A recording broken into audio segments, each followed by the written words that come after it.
Hi Aquarius! Last 3 months of 2024, kuha tayo ng ilang messages para sa inyo. Ano bang ganap?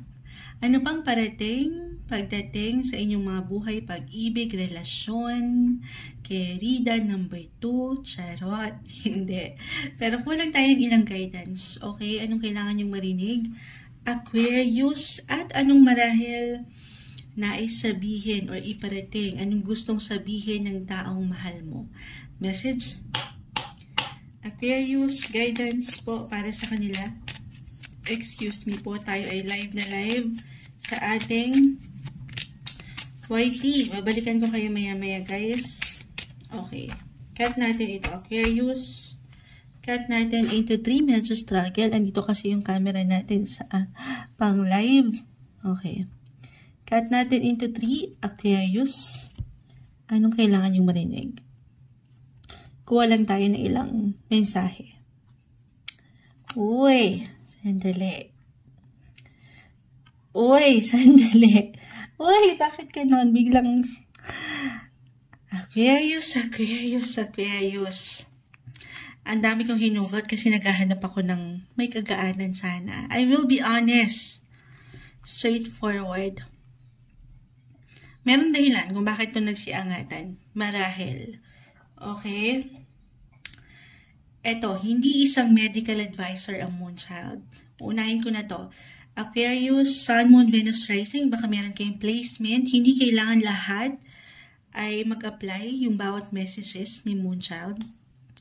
Just only take what resonate. Kahit pa pare-pareho kayo ng sign, Aquarius, ang bawat isa ay meron talagang pagkakaiba.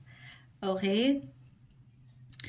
Hindi isang medical advisor ang Moonchild, pero meron tayong nakikita kasi dito. It could be physically, mentally, emotionally. I know about love ito. Love reading tayo, pero unahin na natin ito. Okay? Meron tayong ilang struggle or difficulty na nakikita na hindi ganun kadali panghawakan. Or a reminder right now, ngayon pa lang. Kung meron kayong kailangan na pahilumin dyan, physically, general message tayo. Mentally, emotionally, or even spiritually. Then, bigyan nyo yan ng priority. Okay? Bigyan nyo ng priority. Focus on your health. More on self-care, self-love. Siyempre pa, paano natin mapapaangat yung buong buo na ikaw, Aquarius, sa isang relasyon. Kung ikaw mismo ay hindi pa ready, or baka ganun, hindi pa handa ang ilan sa inyo, single, to take on a relationship or to level up your relationship. So kung hindi pa handa, huwag ipilit, huwag magmadali. It's okay to slow down, to pause. Darating tayo dyan kapag buo na kayo, kapag ready na kayo. If you're feeling low-key talaga, may pagka-private or alam mo yun, kulang sa energy, hindi ganun kalakas yung strength, then wag niyong ipilit. Take it slow. Okay? Ang bawat isa ay iba-iba. Again, iproseso muna ang sitwasyon. Meron kasi tayo nakikita dito, ito, especially for some of you na, hindi lang sa hindi ready, pero talagang hindi pa handa ang puso na manumbalik, magbalik, or umibig ulit. The 3 of Swords po ay narito. Ay, okay. Pakita natin sa live. Pakita natin sa live the 3 of Swords, Aquarius. So, may 3 espada na nakatusok sa puso. Para meron pang, hindi nyo pa man yan ma-realize, maybe ito yung ilang subconscious na ganap sa ating paligid na hindi natin nakikita, hindi tayo aware. So, maybe ito yung pinaparating din ng universe na huwag mong ipilit yung isang sitwasyon na hindi pa para sa'yo o hindi pa ready. Right now, last 3 months of 2024, ito yung nakikita natin. Parang may pag-weekend, panghihina. Okay? At especially kung meron talaga kailangan na pahilumin dyan, iba-iba tayo ng healing process. Nung proseso, paano ka magiging ready ulit? Paano mabubuo ulit ang puso na yan na sugatan? Okay? So, yung improvements. Improving your health, your overall well-being. Kakibat yan, di ba? Kailangan healthy tayo mentally, emotionally, physically, bago tayo sumuong, okay, sa isang relasyon. You have to be ready. Knight of Pentacles, merong someone dito, ito na yon. Yung iyong matatawag na Knight in Shining Armor. No matter what your relationship status, Aquarius, pero patuloy na may progreso sa iyong buhay relasyon. Hindi lang siya nagiging madali or mabilis. May parang nagkakaroon ng ilang delays, okay, na very normal. Hindi naman agad-agad ay success. Wala namang overnight success kahit sa buhay pag-ibig.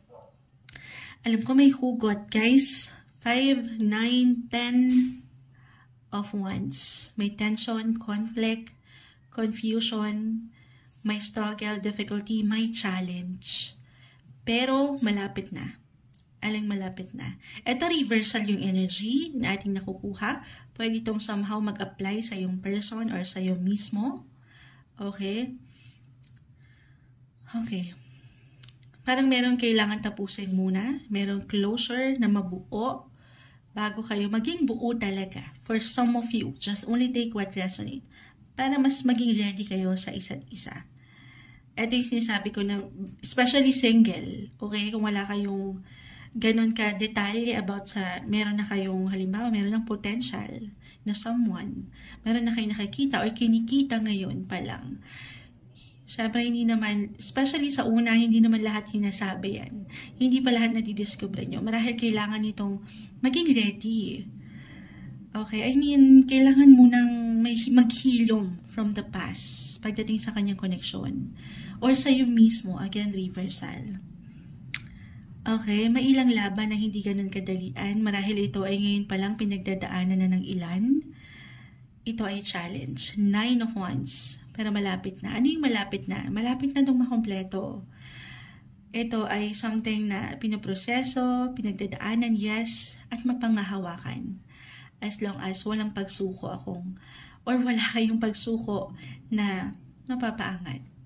May completion po. May healing. Kung pahihintulutan, syempre tutulungan ang sarili na maghilom. Sabi ko nga, focus on your health. Para sa mas, alam mo yan, improvement. Or mag-improve. Dumaan kayo sa recovery together. Or ikaw mismo. Mismo? Ano daw? Moonchild, okay? Parang meron tayong nakikitang energy dito na karmic situation. 3, may ilang battles, may ilang laban. Parang it's a cycle for some of you na kailangan, this time, okay? Lalo pa kung magiging handa kayo, na buong-buo kayo, ready kayo, para naman hindi tayo magiging unfair doon sa tao or sa pwede nyong kapitan or ngayon pa lang nararamdaman na ng ilan. Pagdating sa relationship, married couples, may ilang struggle man, again, this is something challenge na sana ngayon pa lang, sa cycle na ito, sa punto, sa pace na ito, yung tuna ito ng buhay nyo, maharap nyo na together. Kumbaga parang nasa teleserye tayo. May pagtatapos, itong ilang struggle. Okay, tapusin na natin tong struggle na to. At ilaban nyo ang pagmamahalan na alam nyo yung deserve nyo. Papunta kayo sa resulta. Malapit na. Kailangan nyo lang muna. Pero again, iba-iba tayo nung healing process. Kung kailan, saan, or hanggang saan. Okay, itong pagpapahilom na ito. Ang lalim ng nakuha natin sa Aquarius. Add pa tayo ha. Anong kailangan marinig ng mga Aquarius? Love life. Usaping pag-ibig, relasyon, Aquarius, guidance po. Add pa tayo ng ilang messages para sa inyo. Aquarius. Aquarius, ayan. Uy, 10. 10 of Wands. Okay, this is something na ma-work out. Kung aking i-apply. Something na ma-work out, Jupiter. Positive. Planet Jupiter. Or maybe, itong person mo, yung personality niya ay disiplinado. Okay? May goal pagdating sa inyong pagsasama. Very goal or career-oriented. positive, may good luck. Kaakibat nung ilang hindi kadalian na nakuha natin sa iyong tarot, ito raw, may comfort. May comfort, security, stability, higit kayong patatatagin sa inyong koneksyon. Lalo pa kung tutulungan yung maging buo ang bawat isa. Okay? Ayan, ang ganda naman, napangiti na si Moon Shelton. Sabi nga nila, wala namang madali, okay? Walang madaling relasyon. Or itong mga pinagdaanan nyo from the past, hindi kagaanan. This time, maging ready kayo dahil ito na yon yung resulta. Jupiter is the planet of luck, expansion, happiness, fulfillment. 10-10 ang rating natin. Umangat yung 10. Hindi madali. Maaaring nagsusunog or magsusunog ng kilay ang mga manliligaw nyo. Or itong kailangan yung tapusin, ayusin, asikasuhin yung proseso. Hindi ganon kagaanan. Pero fulfilling sa feeling once na kayanin nyo. Okay? Ayan. Ayan. Ano pa? Anong gustong sabihin sa'yo ng yung person? Aquarius? Anong gustong sabihin ng taong ito para sa'yo? Aquarius? Okay, ito na. Sana maging masaya ka. Sana maging masaya ka. Physically, mentally, emotionally, sana maging healthy ka. Ayan. Ayan. Ayan. Sana maging masaya ka. Yung happiness na deserve mo.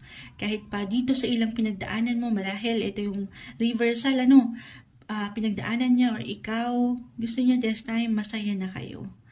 Wala namang perfect na relationship. Gagawin ko ang lahat para sa yung disiplina. Ayan, may paglaban, yung battles na aking na-mention. Ipaglalaban ka nito na parang sa teleserye.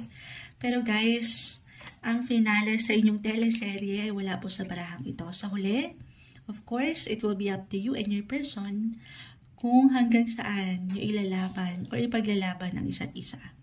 Itong umangat na messages, love reading for the last 3 months of 2024 para sa inyo, Aquarius.